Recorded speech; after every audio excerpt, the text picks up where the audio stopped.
Hello everyone, I hope you're doing well. 2021 is turning out to be a great year for me, the year of the turnaround. First it was the level 3 results, immediately followed with the CFA charter, and now 3 months in I'm getting promoted at work, and that's a very positive welcome for me.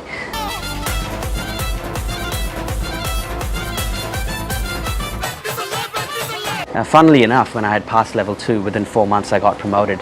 And though you could argue that there's very little correlation, my career is kind of going at its own pace, I'd still think there is significant value from the CFA program. And today's discussion point is on the program itself and its value in your career advancement, because when you look online, especially when I was a candidate, I used to look online and read so many articles and get so much feedback that the feedback is very varied from the low end of the spectrum to the high end of the spectrum as far as value is concerned.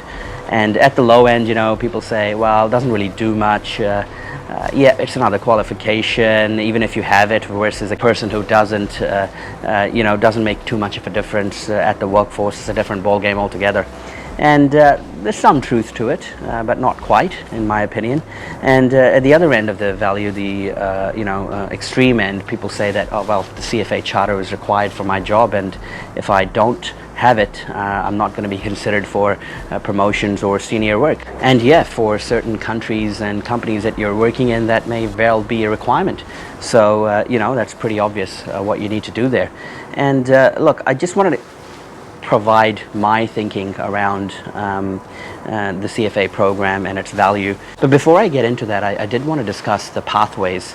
It's very important for you when you are, say 5 to 10 years into your career, you have an established pathway and you discuss this pathway with a senior mentor or a senior member of an organization that you're working in.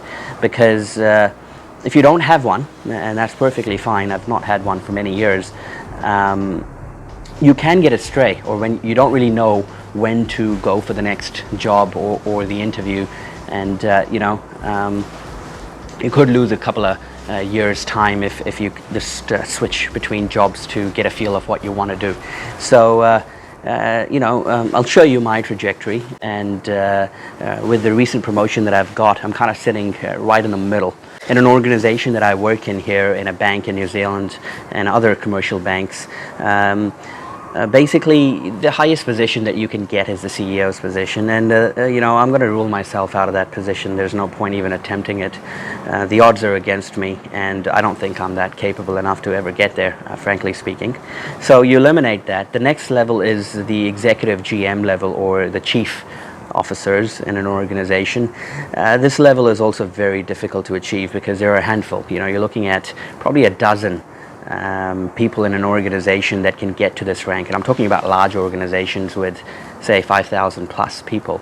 Getting into this group will not only require luck, competence, skill, but I don't know what it'll require, but I'll rule that category out as well. The third category, and this is the category that I am aiming for, is the GM category. Now, this category is also very tough to crack because only about 1% of the population gets to it. So suppose you have about 5,000 to 6,000 people in an organization, the number of GMs will range from 50 to 75, and that's just over 1% of the employee population. And now this is the target area for me. It's going to be quite difficult because the GMs are kind of broken down by departments and BUs, and it's not like you're aiming for that 1% of the population, because you're probably going to be restricted in the area that you're specializing in, and that area you might have even less number of GMs that you can potentially target as your future jobs. So but hey, you got to aim high. If you aim lower than that, then chances are you'll settle for something low. The next level below the general manager level is the head off level, or the executive manager level. Now this level, hopefully I should reach, because I'm only one level below it. So and the population size is relatively okay. If I am to continue in an organization, if I am to excel in my current role that I've recently been promoted to, then anywhere between 4 to 5 years time I should be able to crack this level. So definitely looking forward to it. That's going to be my next step in the next 4 years to get there, and then the tough challenge will begin as to how do I continually enhance my skills and aim for the general manager position. And I think if I get to that level, I'd be happy, and most likely I'd be in my mid-40s, and it'll be time to pursue other opportunities outside of that. But that's my pathway. Sorry I took a bit of time, but it's very important that you guys know where you're at and what you're aiming for and how fast you're going. Or how slowly. Now for the role of CFA program in your career advancement. The way I look at myself is basically work in progress. How do I constantly improve myself? How do I extend the knowledge that I have? And how do I make sure I'm relevant and competitive? And you know, the CFA program kind of ticks all those boxes. It provides you with immense knowledge. It puts you under tremendous pressure in a competitive environment. The passing of the exams itself test your ability to perform, and just the professionalism that the program promotes as far as ethics, as far as standards are concerned. It's all fantastic stuff. The CFA program is one of the tools to develop yourself. You know, there are other tools that you look at as far as professionalism is concerned, as far as articulation is concerned, presentation skills. You know, it all depends on what kind of environment you're in, what kind of situation you're put in. You know, I'll tell you a story. Earlier on in my career, I used to be quite, there was a period where I became a little bit negative. That, you know, I used to think I'm just a junior employee, no one's going to listen to me. And I'm seeing all these decisions being taken that are failing, and the organization is not being very optimal in its approach, that there's a lot of opportunity cost that the organization is incurring, and there's nothing I can do about it. And you know, the reality is that people do take you seriously every now and then, but you know, as long as you are stuck in that zone, you're not going to move ahead. Because the real value that organizations place is on problem-solving skills, your ability to resolve things, your ability to get the job done. And it was only a few years later that I realized that the focus for an employee should primarily be on problem-solving skills. I mean, I'm talking about back office roles here. Obviously, front office has its own dynamics, and that can be covered later. But what I realized was that I need to look at the environment around me, what is happening, what are some of the characteristics that successful people are adopting. And it's pretty much visibility, your presence. I mean, people should know, senior management should know that you exist. You know, once they know that you exist, they should know that you're a top employee. So you have to do that, demonstrate that through your work. A lot of people can do that through talks, and reality is that a lot of the roles people are promoted purely based on their vocal skills and verbal skills.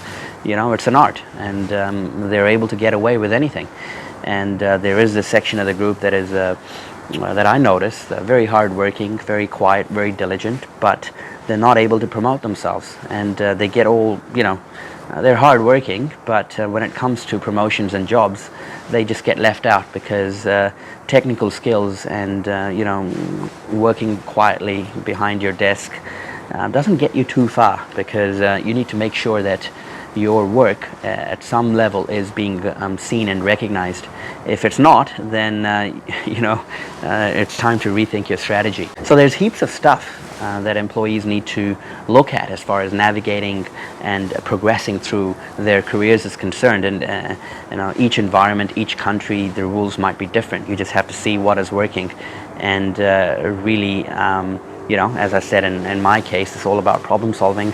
It's all about coming with solutions. It's all about providing senior management with options and decisions that they need to make.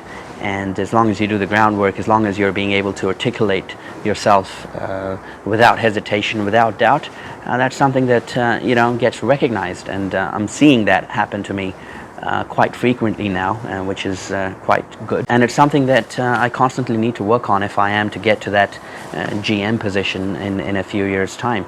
The beauty of the CFA program basically lies in commitment. You know, if you see that you have committed yourself through hundreds and hundreds of hours, you have passed some of the toughest exams in the world as far as finance is concerned, then the challenges at work should be relatively easier. You know, you have more time to do projects, you have more time to do analysis and build models, more time to build on the knowledge that you have learned. And I think it's very important to carry that mindset and attitude through, you know, because what is knowledge? Eventually you may forget more than half the curriculum. It'll fade away with time. But it is that personality, you know, that rigor that you carried through your studying days that will stay with you. And as long as you can, you know, keep your mentality and be in the right frame of mind, that is what is going to get you forward in, you know, at least these corporate companies and modern day workforce. It seems like I've kind of diverted away from the value of the program to more on personality development. And, you know, I think because essentially once you pass the CFA program, that's what it boils down to. It's how do you enhance your personality and basically move forward in your career. These soft skills really go a long way in large corporates. So let me know what you guys think. It's always good to get your feedback, and motivates me to come up with new content and basically talk about, you know, some of the things that are on my mind, and it's always good to share and bounce ideas. So yeah, I'll keep coming up with these videos, and if some of you guys are still giving the level 2, level 3 exams, all the best. I must say, very disheartening to see the situation in India. Again, the exams have been cancelled, and now it's been, what, 2 years since people gave the level 2, level 3 exams. And it just, unfortunately, in the immediate term, there doesn't look like there's going to be any resolution. All we can hope for is the vaccination drive is in full swing, and much of the population can get vaccinated in the next 2 or 3 months, so that at least 2022 we can see some sort of normalcy. So yeah, just you know, hope everything goes okay over there as soon as possible, and I'll see you guys in the next video.